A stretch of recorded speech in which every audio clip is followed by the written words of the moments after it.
Bonjour à tous et bienvenue dans ce nouveau podcast. Donc aujourd'hui on va parler de ce qui se passe à l'intérieur du cerveau avec les trois cerveaux, parce qu'il faut savoir qu'on a trois cerveaux à l'intérieur de notre tête. Donc dit comme ça c'est assez particulier, mais je vais vite vous expliquer pourquoi.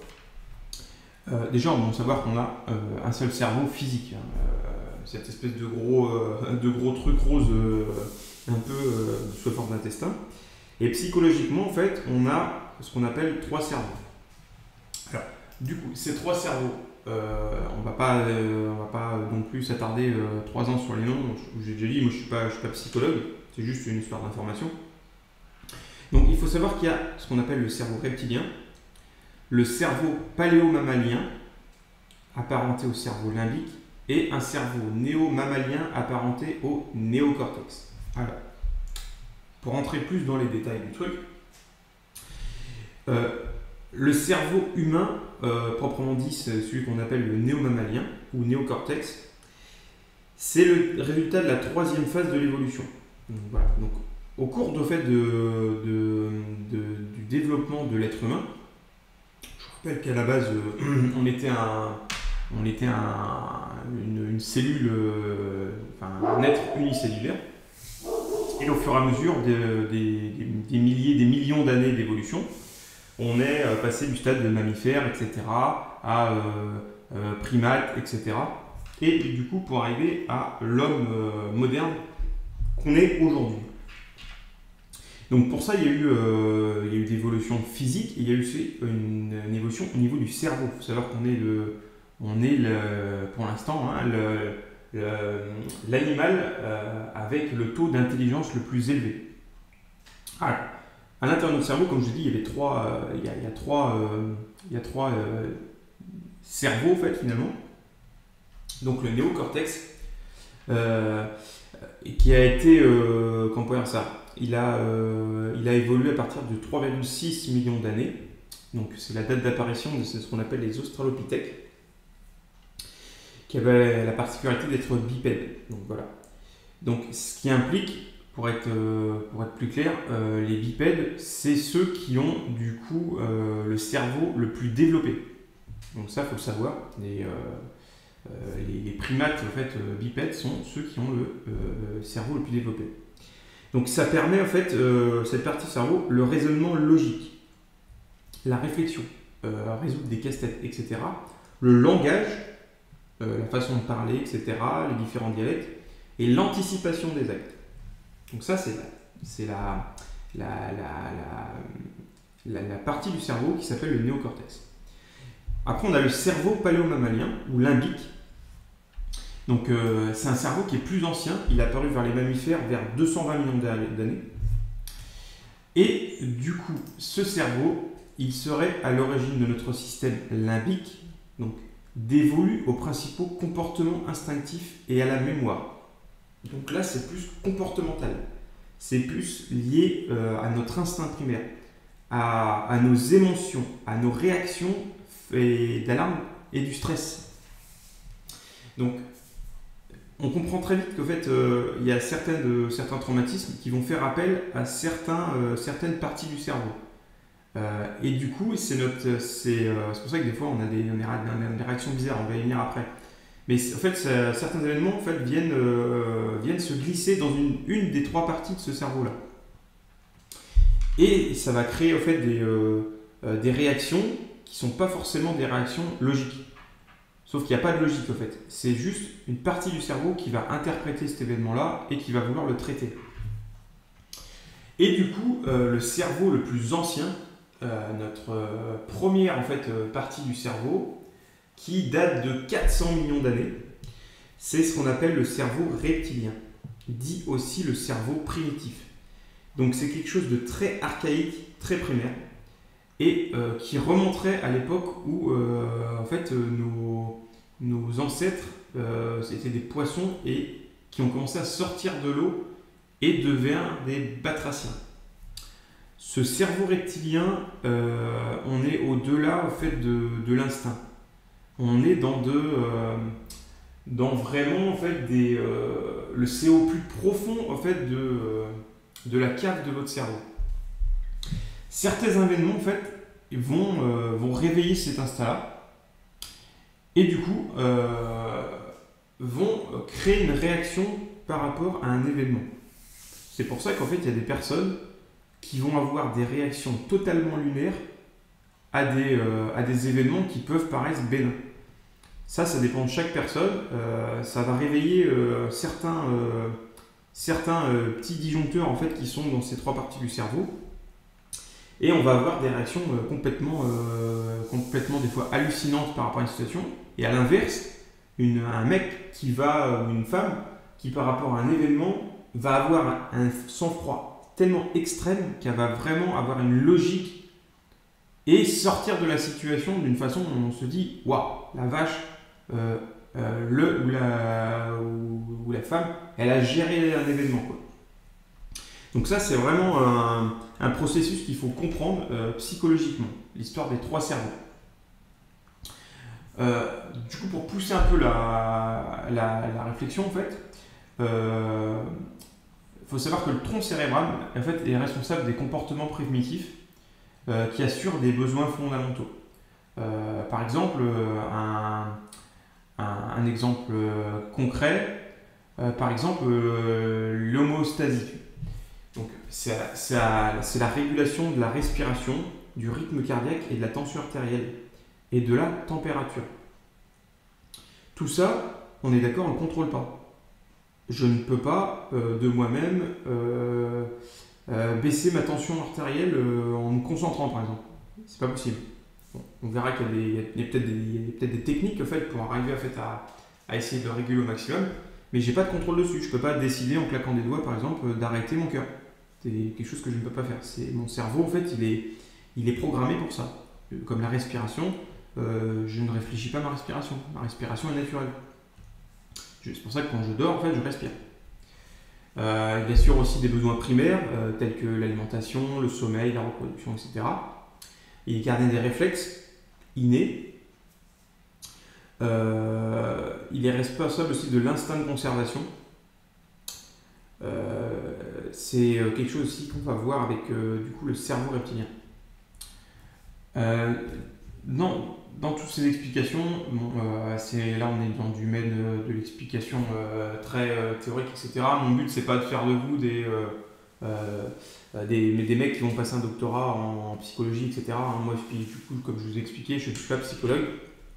Moi, je fais avec les informations et l'expérience que j'ai. Donc, ce qu'il faut savoir, c'est qu'on va se concentrer plus sur le cerveau reptilien. Alors, le cerveau reptilien, c'est lui qui va prendre le relais quand il y aura des événements hyper traumatiques. Par exemple, une chose tout bête. Vous avez, imaginons, vous êtes face à, du coup, vous êtes dans votre lit, et là vous allez avoir un feu extrême autour de votre lit, voilà, et des flammes partout, vous n'avez pas senti, vous n'avez pas entendu, et du coup, voilà, il y a des flammes tout autour de votre lit, donc du coup, vous allez être saisi par l'événement. Là, il y a de grandes chances que votre cerveau reptilien dise au corps « Attention garçon, laisse tomber tout, c'est moi qui prends le relais ». Là, du coup, vous ne pilotez plus votre corps.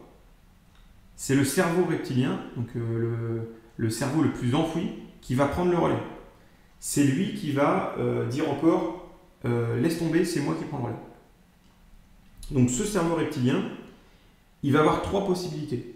C'est pour ça qu'on a trois types de réactions face à des dangers immédiats. Le premier, c'est ce qu'on va assimiler à de la sidération. C'est-à-dire que votre cerveau va être complètement bloqué. On a des mecs qui sont vraiment, des fois dans une situation où ce sont des statues, ils ne bougent plus. Ils sont dans l'incapacité de bouger. C'est pas qu'ils ne veulent pas bouger, c'est que leur cerveau leur interdit de bouger. Donc là, évidemment, dans cette situation-là, c'est une situation où en fait, vous allez carrément brûler. Hein, donc on comprend bien que là, votre cerveau ne vous fait pas un cadeau. Donc fatalement, vous allez finir brûlé et donc vous allez décéder, quoi. Simplement parce que votre cerveau aura pris le relais et vous aura mis en état de sidération. Le deuxième cas qui peut se passer aussi, c'est le combat.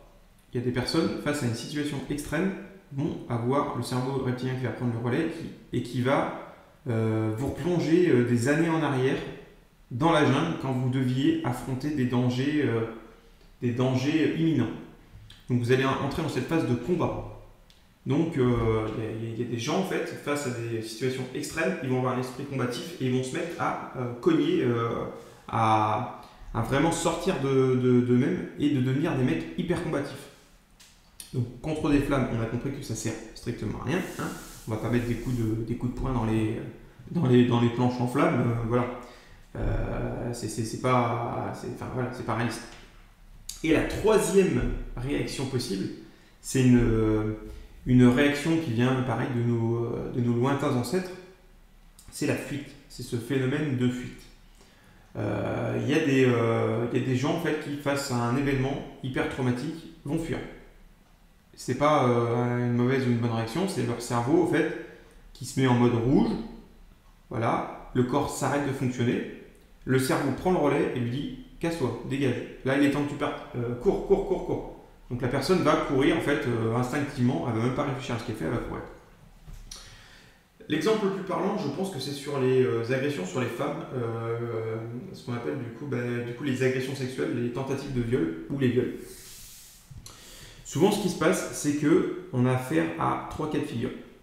Le premier, c'est la sidération, c'est-à-dire que le cerveau, pour protéger la psychologie de la femme en fait, ou de la personne, ou de l'homme, va mettre du coup tout le corps en stand-by. Elle va essayer de protéger l'esprit de la personne en fait en la mettant totalement inerte. Donc ça nous vient d'un réflexe. Faut savoir qu'avant, quand on vivait dans la forêt, etc., il y avait, du coup, on était confronté à des animaux dangereux, type serpents venimeux, etc. Donc c'est un instinct qui nous vient de là en fait. C'était que si on ne bouge pas, si on devient immobile comme un tronc d'arbre, du coup, ce serpent venimeux ne va pas nous attaquer. Il va nous considérer en fait comme faisant partie de la nature et du coup, il va passer son chemin, il ne va pas nous attaquer. Donc en fait, cette réaction, elle vient de là. Donc c'est cet esprit de sidération. Donc c'est pour ça que des fois, il y a des jugements faits avec des femmes qui ont été vraiment violées, hein, ça s'est avéré, etc. Et on dit, elles ne se sont pas débattues, etc. C'est parce qu'en fait, leur cerveau reptilien a pris le relais et du coup les a mis en état de sidération pour les protéger psychologiquement. Donc du coup, elles étaient dans l'incapacité de bouger, donc dans l'incapacité de dire non, dans l'incapacité de se débattre, etc.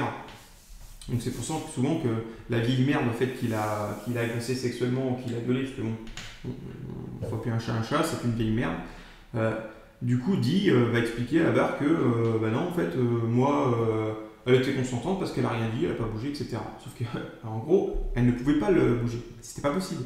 Psychologiquement, son cerveau reptilien a pris le relais et essaie de la protéger en l'empêchant de bouger, en l'empêchant d'avoir une réaction. Vraiment en la rendant comme un bout de bois.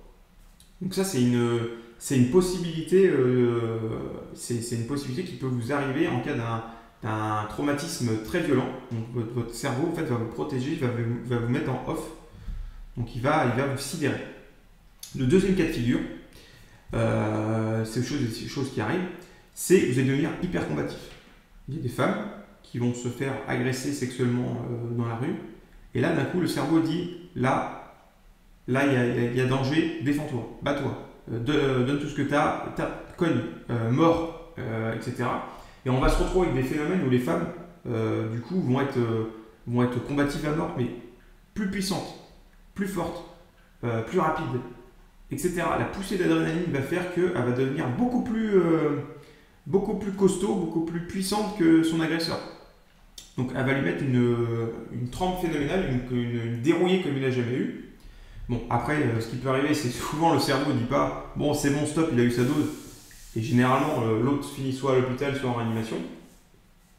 Ça, c'est un esprit combatif. C'est un esprit qui nous vient aussi de nos ancêtres. qui, en cas de stress extrême, de danger extrême, on va se mettre du coup à combattre, cogner, etc. Dans cet état-là, il faut savoir aussi qu'on n'a plus la notion de douleur et souffrance. Donc ce qui peut arriver aussi, c'est que des fois, on va être touché par des impacts de balles, des coups de couteau, etc. Votre cerveau va complètement squeezer la partie douleur et vous allez continuer en fait à être combatif. Et c'est une fois que du coup le stress, l'adrénaline tombe, que vous allez sentir les coups, sentir la douleur des impacts, etc.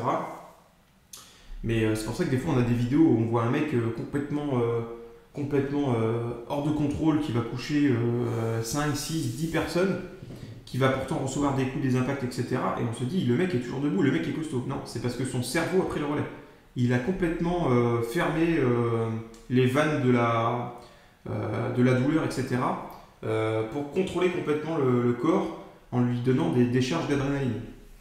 Donc ça, c'est un phénomène qu'on voit, c'est vraiment l'esprit combatif. Et du coup, la troisième phase, c'est du coup la fuite. Ça nous vient de nos lointains ancêtres. Quand il y avait un danger extrême, souvent le cerveau disait attention, il faut que tu te barres, il faut que tu te casses, il faut que tu partes, etc. Donc souvent, ça pouvait être dû à plein de choses. Imaginons, ça pouvait être dû par exemple à un incendie, ou alors à une situation tellement stressante, on se dit oh là, il y a danger, il faut que je parte, il faut que je parte, il faut que je parte, il faut que je parte. Et donc on va vouloir en fait s'échapper. Un phénomène qu'on retrouve souvent dans les crises d'angoisse dans les avions. Des personnes qui pètent les plombs, qui se sentent oppressées, etc. Et leur cerveau, en fait, il prend le relais et dit il faut que tu sortes de l'avion. Donc en fait, on a des mecs qui sortent, qui vont vouloir ouvrir les portes, etc. Évidemment, le personnel de sécurité les hôtesses de l'air, etc. vont saisir le gars, le plaquer au sol, etc. Vont donner des protocoles. Et c'est pour ça que des fois, dans des phénomènes de bagarre, on a un mec, ça chauffe, et d'un coup, le gars a peur. Il a la peur en fait qui va déclencher son cerveau reptilien, et du coup à cet instant-là, le cerveau reptilien du coup va lui dire va-t'en. Et du coup on va avoir le mec qui va se barrer en fait. Donc ça c'est un phénomène normal. Et ce qu'il faut savoir, c'est que on est susceptible d'avoir les trois réactions. On n'est pas prédestiné à telle ou telle réaction. Ça va dépendre aussi de la situation. Alors il y a certaines personnes qui sont plus susceptibles de développer une partie des réactions que je vous ai expliquées, mais ça c'est dû à ce qu'on appelle un passif psychologique. C'est-à-dire qu'en fait, en fur et à mesure des événements, etc., c'est possible qu'ils n'aient pas la même réaction d'un instant à l'autre et d'une situation à l'autre. C'est tout à fait possible. Ça, malheureusement, on ne peut pas y faire grand-chose. Maintenant, c'est des choses qu'on peut travailler. On peut travailler là-dessus pour avoir cette espèce d'amortissement de la situation, pour éviter que se laisser complètement submerger par le cerveau reptilien. C'est possible. On peut bosser là-dessus. Maintenant, ce qu'il faut comprendre, c'est que faut que vous assimiliez ça et vous dire que c'est une possibilité. C'est pas une forme de faiblesse, c'est votre cerveau qui réagit comme ça.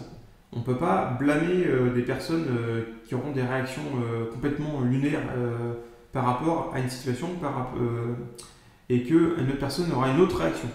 C'est propre à chacun, c'est quelque chose qu'on ne peut pas forcément maîtriser de bout en bout.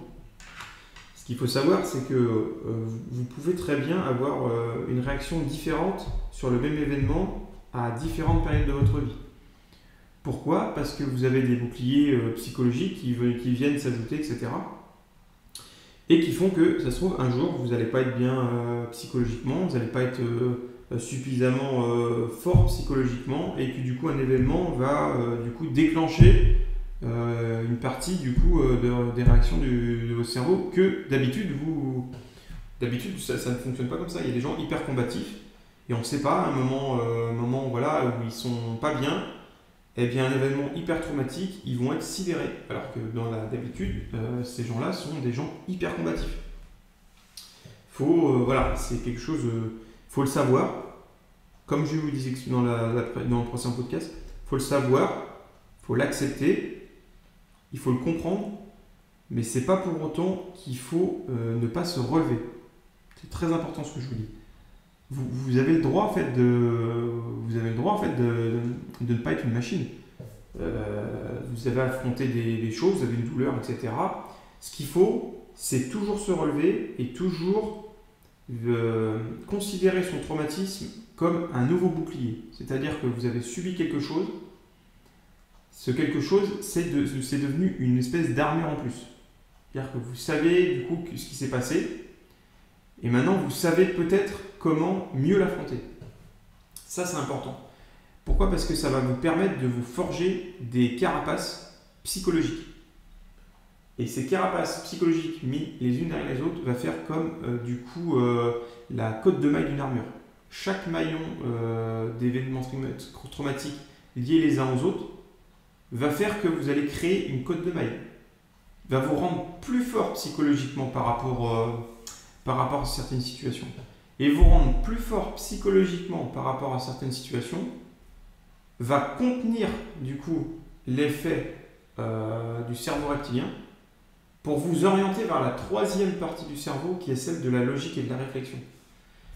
L'aboutissement de ce travail que j'essaye de vous transmettre, c'est qu'en cas de gros traumatisme, si vous êtes capable de faire taire votre cerveau reptilien et de faire entendre votre troisième partie du cerveau qui est celle de la logique, de la réflexion, vous allez être capable d'analyser une situation, de garder votre sang-froid et de trouver la solution la plus efficace et la plus logique pour surmonter la situation.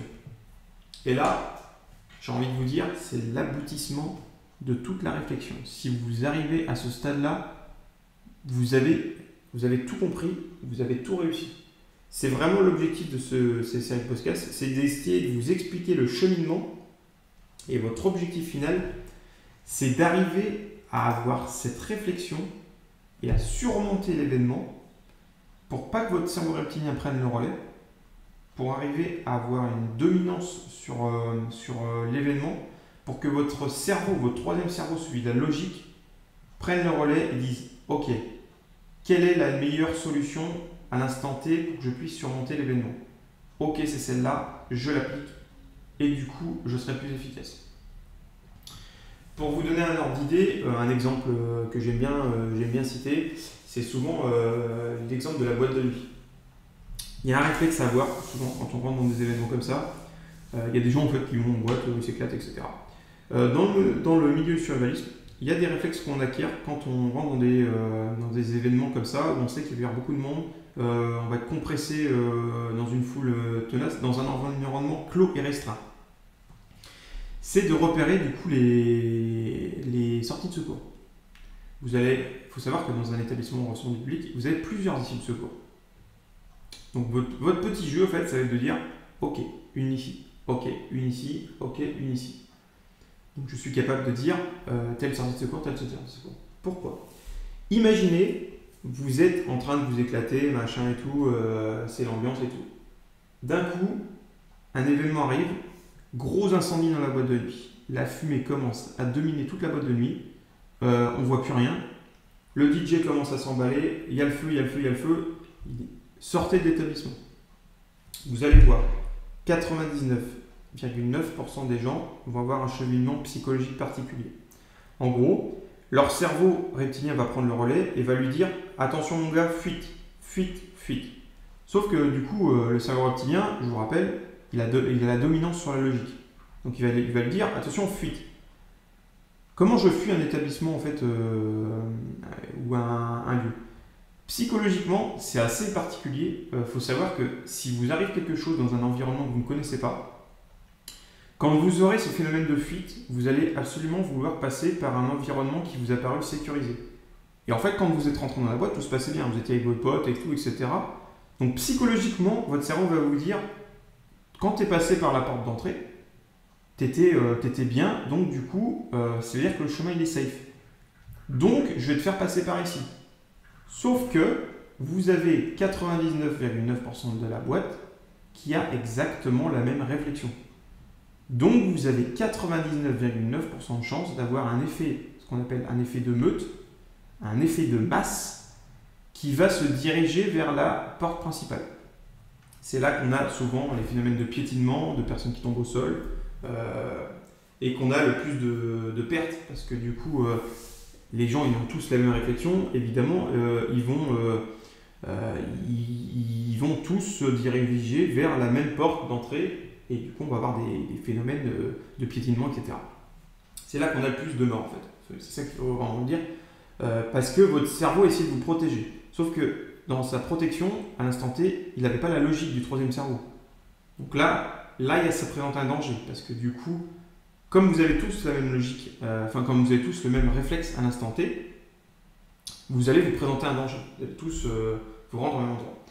La personne qui est capable de faire taire son cerveau reptilien et faire parler logique, et qui en plus a utilisé une technique en fait, de survivalisme, en repérant les sorties de secours, va garder son sang-froid. Il va dire « Oula, ok, il y a le feu.